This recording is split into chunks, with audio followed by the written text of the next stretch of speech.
নমস্কার বন্ধুরা, বাঙালি রান্নাবান্না চ্যানেলে নতুন ভিডিওতে সবাইকে স্বাগত। আজ আমি বানিয়ে দেখাবো তালের এক সম্পূর্ণ নতুন মজার রেসিপি, তালের মোমো। যা হবে এতটাই নরম, পুরে ভরা এবং খেতে হয় দুর্দান্ত, দেখতেও অপূর্ব। এই তালের মোমো খুব কম উপকরণে বানিয়ে নেওয়া যায়। এই মোমো কিভাবে করছি আমার এই ভিডিওটা শেষ পর্যন্ত দেখার অনুরোধ রইল। এই রেসিপি বানানোর জন্য এখানে আমি 1 বাটি তালের রস নিয়েছি। এবার গ্যাসে কড়া গরম করতে বসিয়ে দিয়েছি। এবার তালের রসটাকে এর মধ্যে দিয়ে দিচ্ছি।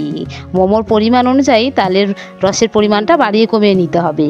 এবার এর মধ্যে দিচ্ছি স্বাদ মতো লবণ। এবারে তালটাকে কিছুক্ষণ জাল দিয়ে নেবো। তালের তো বিভিন্ন ধরনের রেসিপি আমরা খেয়েছি, তবে তালের মোমোটা এক সম্পূর্ণ নতুন, যা হবে খেতে একদম অসাধারণ। তালটাকে কিছুক্ষণ জাল দিয়ে ঘন করে নিতে হবে, তাহলে তালের কালারটাও সুন্দর হবে ও তালটা অনেকটাই ঘন হয়ে যাবে। কিছুক্ষণ জাল দিয়ে নেওয়ার পর দিচ্ছি আমি 1 বাটি ময়দা। যে বাটির মাপে তাল নিয়েছিলাম সেই বাটির মাপেই ময়দা দিয়ে দিচ্ছি। এবার ময়দাটা দিয়ে ভালোভাবে নেড়ে ছেড়ে নেবো। নিয়ে এবার গ্যাসটাকে বন্ধ করে দেবো, নাহলে তোলায় ধরে যাবে। ভালোভাবে সব কিছু মিশিয়ে নিয়ে একটা পাত্রের মধ্যে তুলে হালকা ঠান্ডা করে নেবো। এদিকে কড়াটা পরিষ্কার করে আবার বসিয়ে দিয়েছি। এবার কড়াইতে দিয়ে দিচ্ছি কিছুটা নারকেলের কুড়ো আর দিচ্ছি পরিমাণ মতন চিনি। এবারে দিচ্ছি অল্প গোটা এলাচ ফাটিয়ে দিয়ে দিলাম 2 থেকে 3টে। এবার ভালোভাবে এটাকে নেড়ে চেড়ে ছাই মেরে নেব। এই পুরে ভরা মোমোটা এতটা সুন্দর হয় দেখতে এবং খেতে এতটা অপূর্ব, প্রত্যেকের খুব পছন্দ হবে। এটা একটা সম্পূর্ণ নতুন ধরনের রেসিপি। ভালোভাবে নারকেলটা চিনিটাকে ছাই মেরে নিয়েছি, এটাকে পাত্রের মধ্যে তুলে নেব। এবার এদিকে যে ময়দা মাখাটা করে রেখেছিলাম সেটাকে হালকা ঠান্ডা করে নিয়ে ভালোভাবে মেখে নিচ্ছি। এরকম নতুন নতুন রেসিপি পেতে যদি আমার চ্যানেলে নতুন হয়ে থাকেন চ্যানেলটিকে একটা লাইক সাবস্ক্রাইব করে রাখবেন। ভালোভাবে মেখে নিয়েছি। এই মাখাটাকে অবশ্যই একটু চটকে চটকে ভালোভাবে মেখে নিতে হবে। কিছুক্ষণ রেখে দিয়েছিলাম, তারপরে এগুলোকে লেচি কেটে নিচ্ছি। যেইভাবে আমরা বাড়িতে রুটি বানাই সেইভাবেই লেচি কেটে নেব। এবার এখানে একটা বেলনা নিয়েছি, বেলনার মধ্যে একটা লেচি ভালোভাবে একটু গোল করে নিলাম। এবার এটাকে রুটির আকারে বেলে নেব। ওপরে একটু ময়দা ছড়িয়ে দিচ্ছি।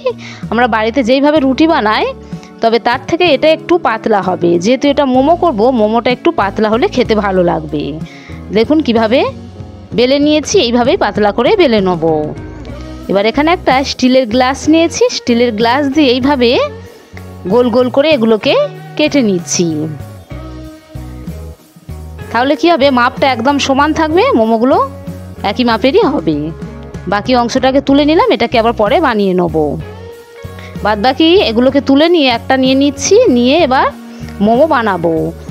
তার জন্য নারকেলের যে পুরটা করে রেখেছিলাম সেটাকে এর মধ্যে অল্প করে দিয়ে দিলাম। এবার কীভাবে মোমো বানাবো দেখুন। মোমো তো বিভিন্ন রকমভাবে বানায়, যার যেটা ভালো লাগে সে সেই হিসেবভাবেই ডিজাইনটা করে নেবে। আমি এটা সহজ মনে হয়েছে তাই এইভাবে আমি করে নিচ্ছি। এইভাবে ভাঁজ দিয়ে দিলাম, কিছুটা অংশ ভাঁজ দিয়ে দেবো আর কিছুটা অংশ এইভাবে চেপে মুড়ে দেবো। মুখটাকে একটু ভালোভাবে মুড়ে দিতে হবে যেন এগুলো না খুলে যায়। এটা আমার সহজ মনে হয়েছে তাই এইভাবে আমি করেছি। একটা মোমো আমার বানানো রেডি হয়ে গেল।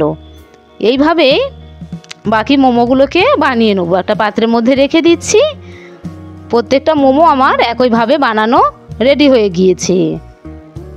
দেখতে কতটা সুন্দর হয়েছে দেখুন। এবার এদিকে গ্যাসে আমি জল গরম করতে আগে থেকে বসিয়ে দিয়েছি। এবার ছিদ্রযুক্ত পাত্র একটা এর মধ্যে বসিয়ে দিলাম।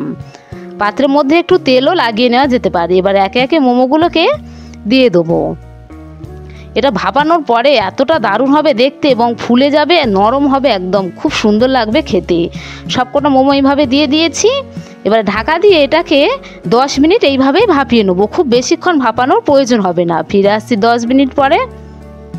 ঢাকা খুলে দেখাচ্ছি, দেখুন কি দারুণভাবে হয়েছে। দেখুন কালারটাও কি সুন্দর হয়েছে। এটাকে নামিয়ে ঠান্ডা করে নেব।